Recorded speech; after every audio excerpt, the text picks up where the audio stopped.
Hey guys, what's going on? Dace here, and today I'm going to be sharing a little something special. The final boss in Monster Sanctuary on Switch. So yeah, I'm just going to jump into, this is my team by the way, that I used for like the final alchemist fights and the final boss and that kind of stuff. This is not one of my own design necessarily. Like certainly some of these monsters were ones I was using anyway, but I did tweak things based off of a guide. And so the credit for that goes to, what's his name? Let me just check. Renbletz. So I will include that guide in the description just in case anyone wants to check it out. And all that kind of stuff. So let me just check to make sure I have the things I want. Combo potion. Yeah, okay, I think we're good. So I'll get into the fight. We'll just start doing things. There's a bunch of things I want to go over anyways, but we might as well do that while we're hitting up the turns. So this is Mad Lord here. He's a level 39, and that's the final boss. So let's just get right into this. Challenge Mad Lord. Choose monsters. So yeah, Renbletz recommends like, this is like the team he recommends. Ice Blob is like a given. He's just too good. So I was using him for a little while. But interestingly enough, one thing I noticed going through the game, let's do this. It's so easy to just start chatting and then not get things done. So anyway, we're gonna be using these for the final fight, just because I was using like Fungi, Magma Pillar, and Arachilich, but it just wasn't doing it. And so I was like, well, you know what? If I must, I will just have 2 shielders and then Tsutsune. And if I need to like defensively just like grind this out for X amount of turns, that's fine with me, as long as I can just get this done. So let's just do that. But anyway, as I was going through the game, I was doing a bit of research here and there, and everyone was saying like, oh, you can't brute force this game, like you've got to learn the synergies and like oh blah blah blah and all that kind of stuff. And I beg to differ. Like surely there are times where you do need to know what you're doing and just do certain things, to be honest. But I used my first 3 creatures from the very start of the game for everything all the way up until like Zosimos or whatever his name is. That's like one of the, I'm pretty sure that's like the 3rd last fight or something, out of all the fights you do in this game. And that was literally just brute forcing. Anytime I would come up against something I couldn't beat, I would just go explore for a bit, level up 2 or 3 levels, and then I would crush that boss with ease. So it wasn't until Zosimos that I just hit a wall, and it's like no matter what I did, I could not get through that fight. I could not, like I could get 1 creature out, but then it was just like, okay, he's just shielding his creatures, healing them back to max every single turn. It was just ridiculous. So I finally was just like, okay, this clearly demands that you use a specific party or a specific strategy or whatever. Like surely there are a few that are going to work, of course, but you more or less need to be doing certain things if you're going to get through it. If you're not doing those certain things, you're just not going to do it. It's as simple as that. Yeah, credit goes to Renbletz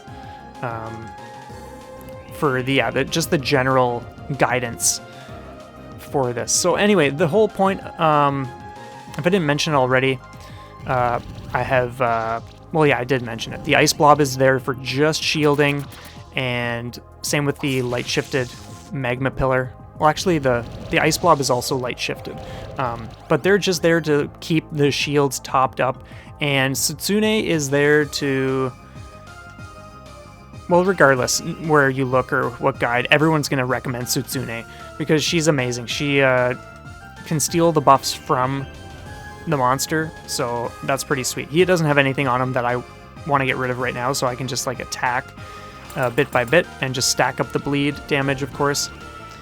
But yeah, it's a wicked monster. So far I have 4-starred Mad Lord. I haven't 5-starred him. When I do, that's going to be sweet because then I can get his egg and have him on the team or whatever, start experimenting with that.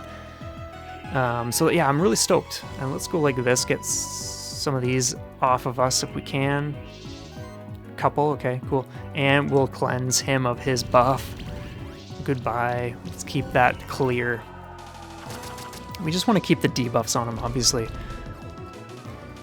But yeah, I was just thinking, like, he obviously has a guide, but I'm not sure if he has done any, he or she, I'm not sure who Renbletz is.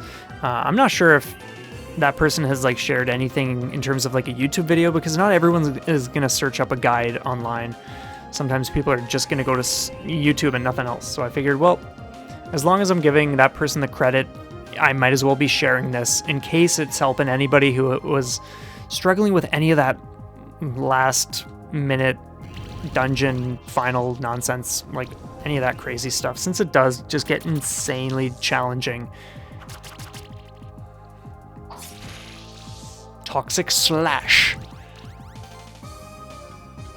But yeah, one thing that did strike me was just how bizarre of a 180 everything took right at the end there. I just didn't get it. Not sure what they were going for by like suddenly, like out of nowhere, just having this insanely challenging fight. And it's interesting because after Zosimos, I crushed like the next 2 alchemists or whatever with ease, like no challenge whatsoever. So I don't get why Zosimos is like this ridiculously challenging boss fight.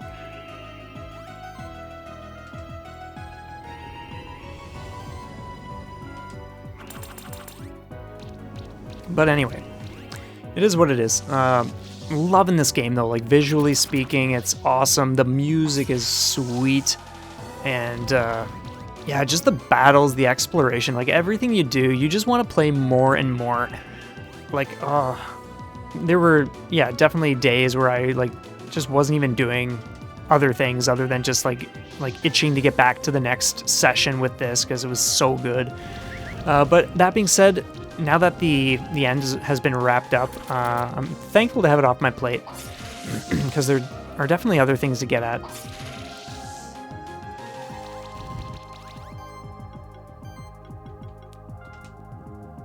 So as you can see, it is taking some turns, but at least you can safely get through the fight.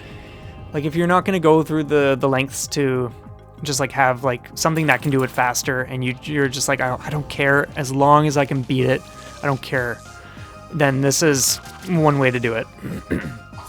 And like you really only use 2 potions just as a precaution. You don't necessarily even need to. I just do, just in case. Let's go like this.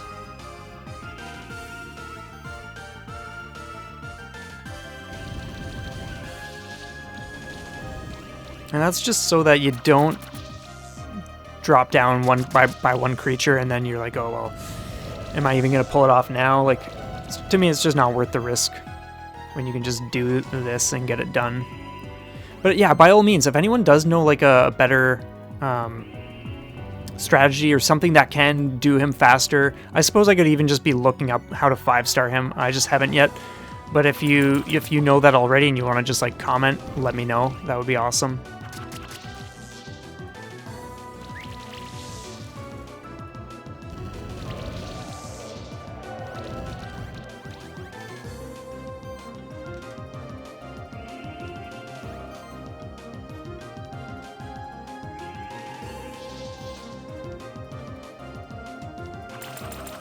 As you can see, he's almost done. The bleed really, really helps. And like everything of course helps, but yeah.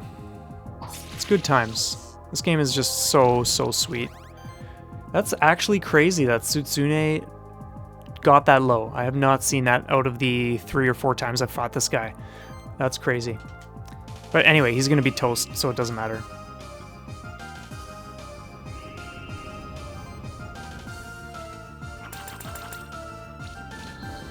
And then there you have it. So yeah, another 4-star. Now normally to 5-star things, I think you just need to like kill it in like 4 turns or something like that. 4 or 5, I'm not sure. But for this one, maybe it's like 10 turns just because it is like the final boss. Who knows? Someone can tell me if they want. But anyway, I'll just show you like, so this is the team. So I was using Tsutsune for certain things. I was using Arachilich for certain things. Ice Blob was a guaranteed monster I was using because he's just too good. And you can get him fairly early, which is crazy. Like, so you can, and the magma pillar, you get him, I think, even before you come across ice blob. So the fact, like, if you're playing this for the first time, just starting out, and you just happen to be stumbling upon this, just use magma pillar the whole game. Fire shield is way too good. You can just spam that the whole game, and you're golden. Yeah, Renbletz recommended these two to me, and I was like, oh, okay, sweet, I'll use those, and those came in handy for like the alchemist fights and stuff like that. So anyway, let's just quickly go over the equipment. So I didn't have everything. Like, sometimes I could only go up to like a +3 when Renbletz was mentioning like +4 or 5 or whatever. Sometimes I just didn't have things, period, so I just put the next best thing I possibly could put in there. Crown 4, I don't think that was a part of it. Or I'm not sure. No, yeah, same with kunai 5. I think the fishing rod is something you're supposed to have in here, but I have no idea where to... Well, actually, no, I know where to get it, but it wasn't triggering for some reason. I've no clue. I did the 5 seashells or whatever. Just no clue how to get that. And blah, blah, blah. Getting the gray pearl was actually pretty easy. I don't have it to like +4 or 5 like I wanted, but it didn't really matter. And then, yeah, just throwing things in. Just doing as much as you can based on like what is recommended. And yeah. So just a quick look. So we'll take a quick look at the skill trees too, just so you can see what's up. If you want to pause, go for it. I'm not going to sit here for too long, to be honest.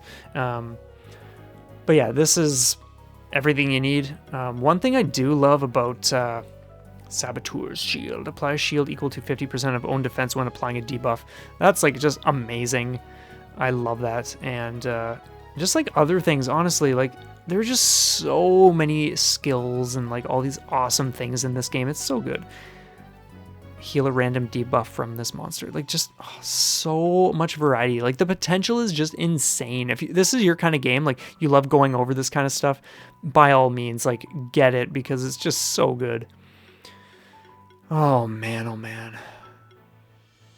But yeah, I'll just wrap this up. We'll do... And it's so easy to swap things. If you don't, like if you missed out on like doing this because you don't have enough skill points and you're max level now or whatever, and you don't want to grind out anything else, because you still do gain experience, and I'm assuming that when you do reach that next point, even though your level is not going above 40, I would imagine you're at least getting skill points to fill things out more. But yeah, just like amazing stuff here. And like their ultimates when they hit level 40, it's just so cool. So yeah, like I said, just pause if you want to make use of it, blah, blah, blah. Yeah, anti-curse. All debuffs are 20% less effective on monsters in your party. Like, stuff like that's just too good. Like, seriously. And then Sutsune, just so good.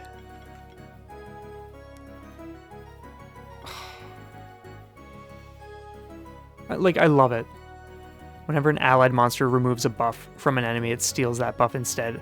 Like, otherwise, Madlord would just have insane stacks of everything on himself. It's just crazy.